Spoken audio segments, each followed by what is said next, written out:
Sign language， sign language 它其实是可以被分析、被语法学、形态学以及表意学来分析。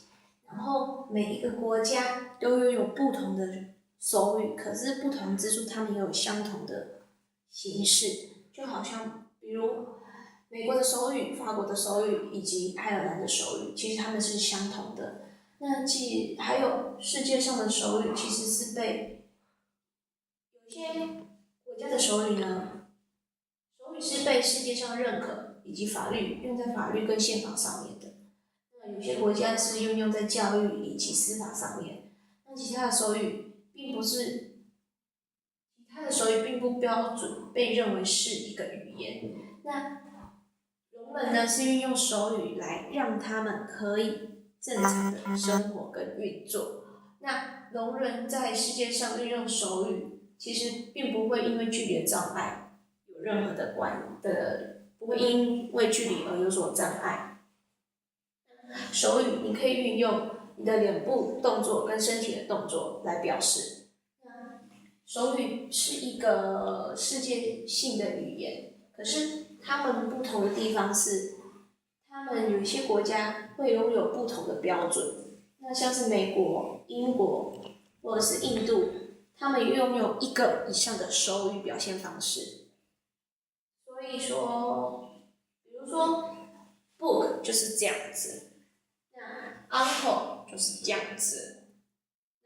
他们的手语的1、2、3、4也很特别，就是0、1、2、3、4、5、6，然后7、7、8、9，这就是手语的意思。Language has a long history, but the form of deaf education can date back to 14 years ago. 就是其实手语是已经有很长一段历史了，然后人本身就会比一些手势，比如说最简单的，比如说拜拜，就是这样子。然后and the first investigator is French-German deaf educator, like a priest. 就是第一个算是研究的，他是来配神父。He created a sign language for training and managing their own facilitate work. In 1760, National School for the Deaf and have been founded by him. 然后他有创立一所就是像是聋哑的学校，然后就是可以教他们手语。He was considered to be the first president. His assistant thought that they should compile a sign language dictionary. They also spent a lot of time editing the sign language. 就是那时候，然后他就被就是说是当第一任的校长。那可是他们就是想要研究啊，然后编撰一个字典。Unfortunately, they are too complicated to remember, and it was not widely used. Sometimes one word consists of many gestures and meanings. It's really hard to understand. After 1880, they had nothing but to use their oral training to deal with this problem. 就是因为手语很多很复杂，然后蛮难记的，所以之后过了18世纪，快要19世纪的时候，然后他们就发展出一套是口语的训练，然后来改善这个问题。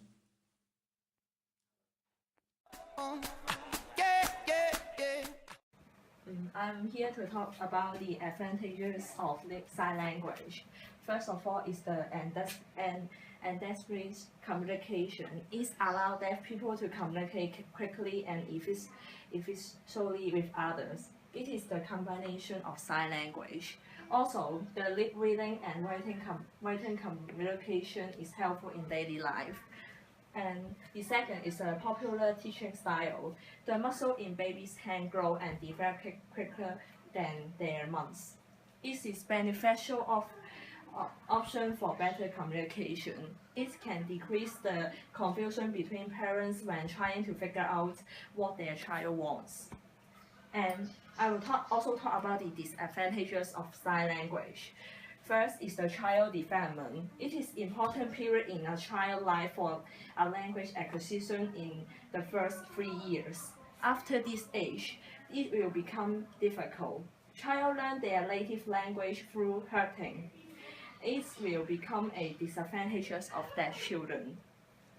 Also, the different language, it can only communicate face to face by using sign language. It has low writing components.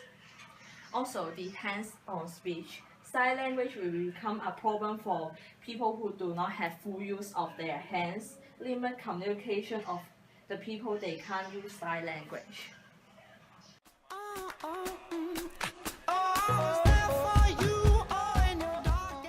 Introduce Braille. And what is Braille? Braille is a series of rare stuff that can be read with the fingers by people who are blind or whose eyesight is not sufficient for reading printed material. Teachers, parents, and others who are not visually impaired ordinarily read Braille with their eyes. Braille is not a language, rather it is a code by which languages such as English or Spanish may be written and read. 那什么是盲文呢？盲文是利用一系列的点，然后来辅助盲人或是弱势的人来了解字面上的意义。那盲人借由手的触摸来代替眼睛，像这个图。那这边也提到，盲文不是一种语言，它只是一种编号。And what does the Braille look like? Braille symbols are formed within units of space known as Braille cells. A full Braille cell consists of 6 red dots arranged into parallel rows, each having 3 dots. The dots' positions are identified by numbers from 1 through 6. 6 word combinations are possible using one or more of these 6 dots. A single cell can be used to represent an alphabet letter, number, punctuation mark, or even a whole word. These Braille alphabets can numbers and pages illustrate what a cell looks like and how each dot is numbered. 那盲文看起来像什么呢？盲文是利用6个点，然后分成上中下层，再利用凸面和平面来造出64种排法。那每个单点呢，能呈现出字母、数字、标点符号，甚至是一整个字。那以下呢，这边就是字母的符号对照表。Louis Braille was the French educator and inventor of the system of reading and writing for use by the blind or visually impaired. His system remained known worldwide simply as Braille. Braille is both eyes and as a result of an early childhood accident. Braille mastered his disability while still a boy. He excelled in his education and received scholarship to France Royal Institute for Blind Youth. While still a student there, he began developing a system of tactile code that could enable blind persons to read and write quickly and efficiently. Inspired by the military cartography of Charles Babbage, Braille constructed a new method specifically for the needs of the blind. He presented his work to his peers for the first time in 1824. In adulthood, Braille served as a professor and at the institute and enjoyed a vocation as a musician. but he lovingly spared the reminder of his life, refining and extending his system. It went unused by most educators for many years after his death, but posterity has recognized Flight as a revolutionary invention, and it has been adapted for use in language worldwide. Louis Braille was born in France on January 4, 1809. He attended the National Institute for Braille use in Paris, France, as a student. While attending the institute, Braille for more books to read. He experimented with ways to make an alphabet that was easy to read with the fingertips.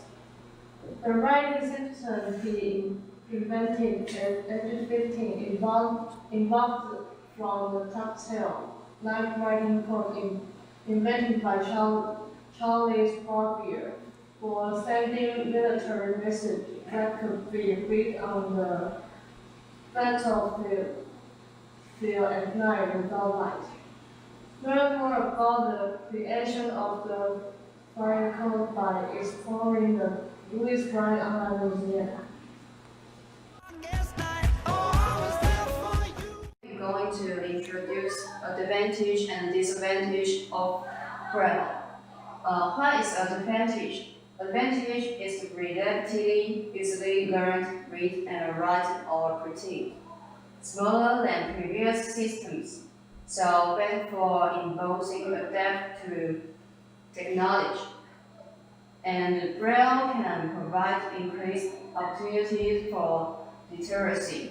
它的意思就是说，它的优缺点呢，它的优点就是说它相当容易去学，还有读呢，还有印刷，然后再来就是说它很容易去印刷在任何的科技用品上面，然后像是电梯，我们的数字键下面都会有点字，然后提供盲人使用，然后接下来它可以提供盲人识字的机会，然后接下来我要介绍是 disadvantage，it cannot be read by sighted person who was not learned it, and errors cannot be erased。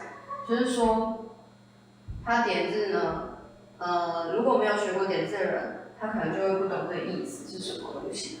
然后接下来，他只要一印错他的印刷的话，这些就是错误就可能没有办法被消除。像是说，如果数字一，他印一个点，如果他印到2点的话，盲人就会误触，他就会不懂这个意思。然后接下来呢，它这个是点字的对照表，